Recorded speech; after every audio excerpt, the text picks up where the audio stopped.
ஏண்டி உங்கள் குடும்பத்துக்கு வேறு வேலையே இல்லையா? எங்கே எந்த குடும்பத்தில் பணக்கார குடும்பம் கிடைக்கும், அதை வச்சு வாழ்க்கையை ஓட்டலாம் நினச்சிட்டே இருப்பீங்களா? எங்கள் குடும்பத்தை இங்கே ஏமாத்துற மாதிரி இப்போ அடுத்த குடும்பத்தமும் இப்போ நீங்கள் சேர்ந்துட்டீங்கல்ல. ஏண்டி அப்போ உங்கள் அம்மா அப்பாவுக்கு வேறு வேலையே இல்லையா? அதனால தான் 2 பொண்ணுங்களை பெற்று வச்சுருக்காங்களா அப்படின்னு சொல்ல, இப்போ எதுக்கு தேவையில்லாமல் தப்பாக பேசிக்கிட்டு இருக்கீங்க அப்படின்னு தங்கமேல் கோவமாக சரவணனை பார்த்து கேட்குறாங்க. சரவணனும் உண்மையை தாண்டி சொல்கிறேன், இதில் நான் போய் சொல்கிறதுக்கு என்ன இருக்குது? உங்கள் அம்மாவுக்கும் அப்பாவுக்கும் அறிவே இல்லை, நீயும் அவங்க கூட சேர்ந்து தானே இதெல்லாம் பண்ணிக்கிட்டு இருக்க. உன் தங்கச்சி சுடருக்கு போய் அந்த குமாரை போய் மாப்பிள்ளை பார்த்துருக்கீங்க. ஆனால் ஒன்றுடி, இதனால் பாதிக்கப்பட போகிறது நீங்கள் கிடையாது, அந்த குமார் தான் அப்படின்னு சொல்கிறாங்க. என்னதான் அவன் எங்கள் குடும்பத்துக்கு 1000 கெடுதல்கள் பண்ணியிருந்தாலும் கூட, ஆனால் இன்றைக்கி அவன் கஷ்டப்பட போகிறானேன்னு நினைக்க தான் செய்கிறேன் அப்படின்னு சொல்கிறாங்க. இதை கேட்டோன்னே தங்கமேல் தேவையில்லாமல் எதுவும் பேசிக்கிட்டு இருக்காதீங்க. எங்கள் அம்மா அப்பா எடுத்த முடிவுக்கும் எங்களுக்கும் எந்த சம்மந்தமும் இல்லை.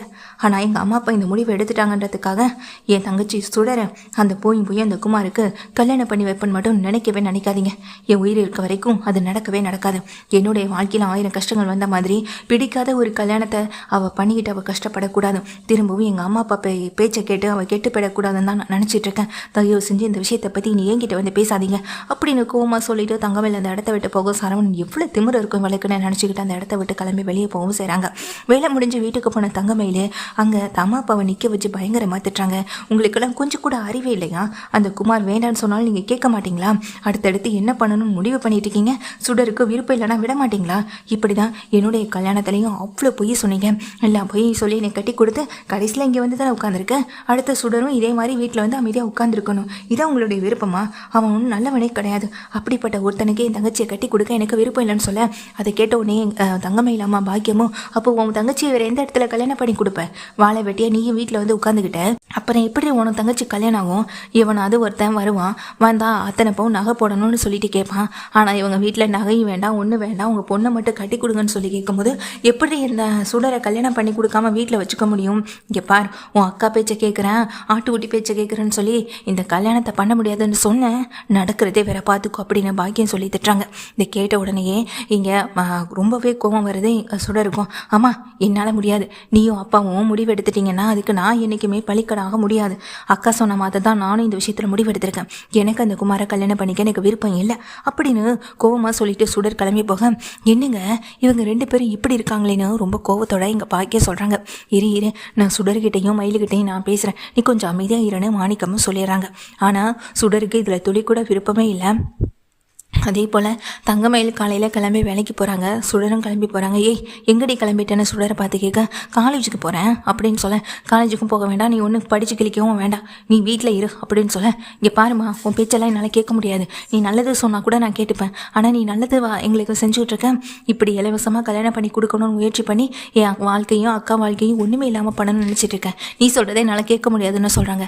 சுடரை அடிக்க போகும்போது தங்கமயில் தடுத்து, இங்கே பாருமா, சுடர் மேலே கை வைக்கிற வேலையெல்லாம் வேண்டாம், நீ வா சுடரு, அப்படியே காலேஜ் கிளம்பு, நான் வேலைக்கு போகிறேன்னு சொல்லிட்டு சுடரை கூட்டிகிட்டு நேராக வெளியே கிளம்பி போகிறாங்க. நீ எதை பற்றியும் யோசிக்காமல் அமைதியாக இரு சுடரு, எல்லாம் நல்லபடியாகவே நடக்கும் அப்படின்னு சொல்லிட்டு ஆறுதல் சொல்லிட்டு சுடர் காலேஜ் கிளம்பி போயிட்டுருக்காங்க. அந்த சமயத்தில் தான் அங்கே சரவணனை பார்க்குறாங்க. மாமா அப்படின்னு சொல்லிட்டு பைக்கு பின்னாடியே ஓடி வராங்க. பின்னாடியே பைக்கில் வரதை பார்த்துட்டு உடனே வண்டியை நிறுத்துறாங்க. இங்கே சரவணனும், என்ன விஷயம் அப்படின்னு சொல்லி கேட்க, மாமா உங்ககிட்ட கொஞ்சம் பேசணும் அப்படின்னு சுடர் சொல்கிறாங்க. என்ன விஷயம், பேசுகிறதுக்கு என்ன இருக்குது அப்படின்னு சொல்லி கேட்குறாங்க. இல்லை மாமா, நான் சொல்கிறத கொஞ்சம் கேளுங்க மாமா அப்படின்னு சொல்ல, என்னென்னு சொல்லு அப்படின்னு கோபத்தோடு நிற்கிறேன். இங்கே சரவணன் கிட்ட, மாமா எனக்கு அந்த குமாரை கல்யாணம் பண்ணிக்க கொஞ்சம் கூட விருப்பமே இல்லை. அக்காவை நீங்கள் டிவோர்ஸ் பண்ணிட்டீங்க, அக்கா கூட வாழ மாட்டீங்கன்னு சொன்னதுனால அக்கா வாழ வெட்டிய வீட்டில் இருக்கா. இனி உங்கள் குடும்பத்துக்கும் அக்காவுக்கும் எந்த விதமான உறவும் இல்லைன்னு தெரிஞ்சுக்கிட்டு இனி அவங்களுக்குள்ளே உறவு இல்லாதப்போ நாம் உறவாகிக்கிறதுல என்ன தப்பு இருக்குன்னு அவர் சொன்னதை அம்மா சொல்லிட்டு இருக்கு வீட்டில்.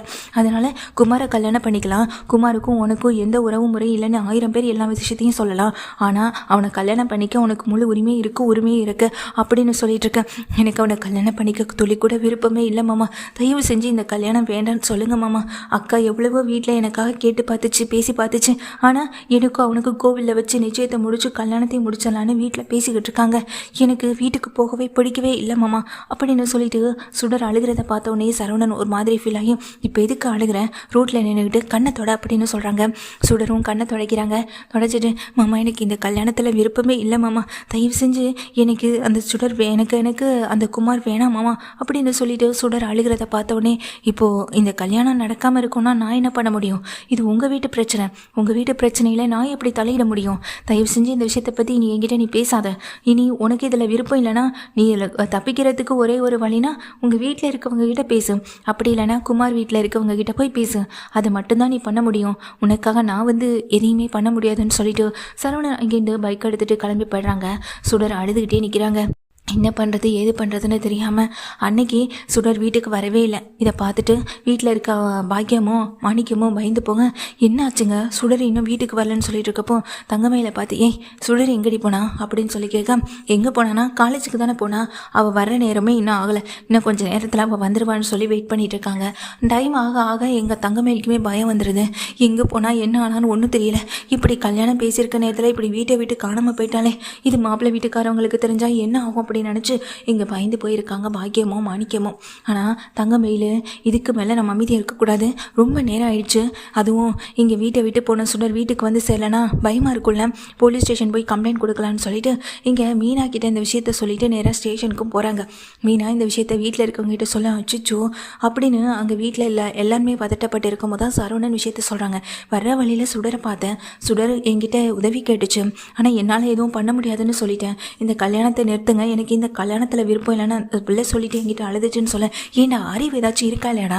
இப்படி தான் மனசு கஷ்டப்படுற மாதிரி அந்த பிள்ளைகிட்ட பேசி அனுப்புவியா? ஒன்று அந்த பிள்ளையை கொண்டு வீட்டில் விட்டுருந்துருக்கணும், இல்லை ஏதாவது பண்ணுறதாவது சொல்லியிருந்துருக்கணும். இப்படி ஏன்டா இப்படி இருக்குன்னு சொல்லிட்டு அங்கே பாண்டியன் சொல்ல, அப்பா இப்படிலாம் நடக்கும்னு எனக்கு எதுவுமே தெரியாது பண்ணு சரவணன் சொல்ல, நீ என்னத்தை தெரிஞ்சு வச்சுக்கிட்ட அப்படின்னு சொல்லி திட்டிக்கிட்டு இப்போ என்ன பண்ண போகிறோம், பாவம் சின்ன பொண்ணு, 1000 தான் அவங்க அப்பா அம்மா தப்பு பண்ணியிருந்தாலும் அந்த பிள்ளை ரொம்ப நல்ல பிள்ளை அப்படின்னு அங்கே கோமதியை சொல்கிறாங்க, பாண்டியன்னு சொல்கிறாங்க. பாவங்க நல்லா இருக்க குடும்பத்தில் வேணும்னு குழப்பம் பண்ணுறதுக்குன்னே போவான் போல என் அண்ணன் அப்படின்னு சக்தி வேலையும் திட்டிகிட்டு இருக்காங்க எங்கள் கோமதியும்.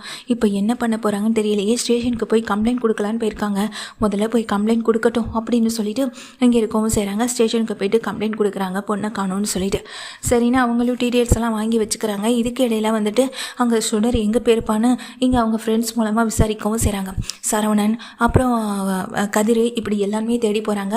அப்போ தான் ஒரு பஸ் ஸ்டாண்டில் இங்கே சுடர் நிற்கிறத பார்த்துட்டு சரவணன் நேராக பக்கத்தில் ஓடி போக, உன்னை எங்கெல்லாம் தேடுறது, வீட்டில் உன்னை எல்லாரும் தேடிட்டு இருக்காங்க, நீ என்னடானா இப்படி அசால்ட்டாக இங்கே வந்து நின்றுட்டுருக்க அப்படின்னு சொல்ல, இல்லை மாமா வீட்டுக்கு வந்தால் அம்மாவும் அப்பாவும் என்னை வீட்டை விட்டு வெளியே அனுப்ப மாட்டாங்க, வீட்டுக்குள்ளே போட்டு பூட்டி வச்சுருவாங்க.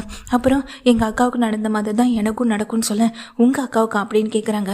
ஆமாம் அக்கா எவ்வளவோ சொன்னிச்சு தெரியுமா, இந்த மாதிரி பொய் சொல்ல வேண்டாம், பொய் சொல்லி கல்யாணம் பண்ண வேண்டாம், உண்மையை சொல்லுங்கன்னு. ஆனால் அக்கா பேச்சை வீட்டில் யாருமே கேட்கல, எப்படியாவது கல்யாணத்தை பண்ணி கொடுத்துடணும்னு சொல்லி தான் அக்காவையும் இப்படி கஷ்டப்படுத்தி சம்மதிக்க வச்சு பொய் சொல்ல சொன்னாங்க. கடைசியில் அக்கா வாழ்க்கை என்ன ஆனிச்சு, அதே போல தானே என் வாழ்க்கை ஆகும். இப்போ அவங்க பொய் சொல்லலை, உண்மையை சொல்லி தான் கல்யாணம் பண்ணி வைக்கிறாங்க. ஆனால் எனக்கு அந்த கல்யாணத்தில் விருப்பம் இல்லையே, அவங்க எதுக்காக எங்கள் வீட்டுக்கு தேடி வந்து கல்யாணம் சம்மதம் பண்ண வந்தாங்கன்னு எனக்கு புரியலையே அப்படின்னு சொல்லிட்டு அவங்க சுடன்னு சொல்ல, சரி முதல்ல நீ வா அப்படின்னு சொல்லிட்டு நேராக வீட்டுக்கு கூட்டிகிட்டு வராங்க. கூட்டிகிட்டு வந்து அவங்க வீட்டுக்கு முன்னாடி நின்றுட்டு கூப்பிடும்போது தான் வீட்டுக்குள்ளேருந்து அங்கேருந்து தங்கமயில் ஓடி வந்து சுடரு எங்கே போன நீ அப்படின்னு சொல்லிட்டு கட்டிப்பிடிச்சாலுங்க. மாமா தான் என்னை கூட்டிகிட்டு வந்தார், நான் வீட்டை விட்டு போகலான்னு முடிவெடுத்து தான் போனேன் அப்படின்னு சொல்லும்போது கதிரும் வந்துடுறாங்க, செந்திலும் வந்துடுறாங்க. முதல்ல பொண்ணுங்களுக்கு விருப்பம் இருக்கா இல்லையான்னு கேட்டு சம்மந்தம் பண்ணுங்க, அதை விட்டுட்டு இப்படி இலவசமாக கல்யாணத்தை வந்துட்டு நடத்தி வைக்கிறேன், மொத்த செலவையும் நானே பார்த்துக்கிறேன்னு எவனாவது வந்து சொன்னால் உடனே நம்பி உங்கள் பொண்ணை கட்டி கொடுத்துருவீங்களா? குமார் எப்படிப்பட்டவனு தெரிஞ்சு எப்படி உங்கள் பொண்ணை அவனுக்கு கட்டி கொடுக்க சம்மதிக்கிறீங்க? அவனும் ஏதோ கோவத்தில் தான் இந்த கல்யாணத்துக்கு சம்மதிச்சிருக்கான்.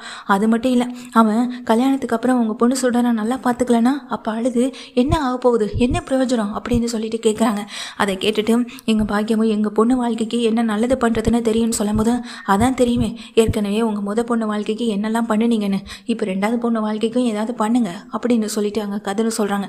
அண்ணே வாண்ண கிளம்பலாம் அப்படின்னு சொல்லும்போது சுடரு ஒரு நிமிஷம் அப்படின்னு உள்ளே போட சுடரை வெளியே தடுத்து நிறுத்துறேன். எங்கள் தங்கமயிலும் உள்ளே போயிட்டு ஒரு பேக்கெல்லாம் எடுத்துகிட்டு வராங்க. நீ இந்த வீட்டில் இருக்க வேண்டாம், நீங்கள் எந்த கிளம்பு அப்படின்னு சொல்ல, அக்கா நான் எங்கக்கா போவேன்னு சொல்ல, நீ எங்கே எந்த தைரியத்தோட வீட்டை விட்டு வெளியே கிளம்பி போனியோ அதே தைரியத்தோட நீ வீட்டிலேருந்து போ அப்படின்னு சொல்ல, அக்கா அப்படின்னு பார்க்குறாங்க. ஏய் என்ன நீ நினச்சிட்டு இருக்க, நீ இந்த வீட்டில் இருந்துக்கிட்டு அவளை வீட்டை விட்டு வெளியே போக சொல்கிறேன் அப்படின்னு அங்கே தங்கமயிலுடைய அம்மாவும் அப்பாவும் கேட்குறாங்க. இவ படிக்கட்டும், வெளியில் போய் நல்லா படித்து பெரிய ஆளாக ஆகட்டும், அது வரைக்கும் அவள் இந்த வீட்டில் இருக்க வேணாம், அதனால தான் இவளை நான் போக சொல்கிறேன் அப்படின்னு சொல்லிட்டு இங்கே தங்கமயிலும் சொல்ல, இங்கே கதிர் பார்க்குறாங்க. நான் வேணா இவங்களை அவங்கள ஹாஸ்டலில் கொண்டு விடுறேன் அப்படின்னு சொல்லும்போது எனக்கும் அதுதான் சரின்னு தோணுது. நீங்கள் எனக்கு ஒரே ஒரு உதவி மட்டும் பண்ணுங்கள். இவன் இங்கே இருந்தானா நிச்சயமாக இவன் வாழ்க்கையில் ஏதாவது பிரச்சனையை உண்டு பண்ணுவாங்க. இவன் இந்த வீட்டை விட்டு போகணும். அதுக்கு என்ன பண்ணணும்னு நான் சொல்லி தெரிஞ்சுக்க வேண்டிய அவசியம் இல்லைன்னு சொல்ல, சரி ஏறு சுடரு அப்படின்னு பைக்கில் ஏற்றுறாங்க. அங்கேருந்து கிளம்பி போக பின்னாடியே மாணிக்கமும் ஓடுறாங்க. டே என் பொண்ணை விட்டுட்டு போடான்னு சொல்லி, என் மயில என்ன நினச்சிட்டு இருக்க நீ உன் மனசுலன்னு சொல்லிட்டு கேட்க, நல்லதை தான் நினைக்கிறேன். என் தங்கச்சி வாழ்க்கை நல்லா இருக்கணும்னு தான் நினைக்கிறேன். தேவையில்லாமல் இந்த விஷயத்தில் நீங்கள் எதுவும் தலையிட வேண்டாம். நீங்கள் இந்த விஷயத்தில் இருந்து விலகியே இருங்க. நாங்கள் அந்த சக்திவேல் குடும்பத்துலேருந்து குமார் குடும்பத்துலேருந்து யார் வந்து பேசினாலும் அவங்களுக்கு நான் என்ன பதில் சொல்லணுமோ அதை நான் சொல்லிக்கிறேன் அப்படின்னு சொல்லிட்டு இங்கே தங்கமயில சொல்லிடுறாங்க. இதை கேட்ட உடனேயே இங்கே பாக்கியமோ மாணிக்கமோ அப்படியே ஆடி போய் தான் நிற்கிறாங்க.